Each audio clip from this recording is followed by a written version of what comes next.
How to create a long line in Microsoft Word.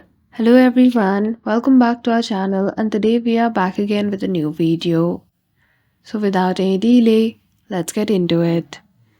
For that, firstly open Word document where you want to include the long line. Then after, from the ribbon, go to Home. After that, you will see the option of Border.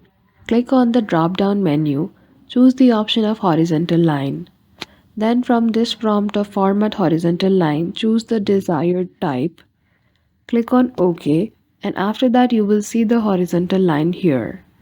To bring out a different design of horizontal lines, you can simply click the type, dotted, bold, and then you're good to go. So that's it. I hope you found this video helpful. If you did, don't forget to give it a thumbs up and subscribe to our channel for such tutorial. Thank you for watching till the end.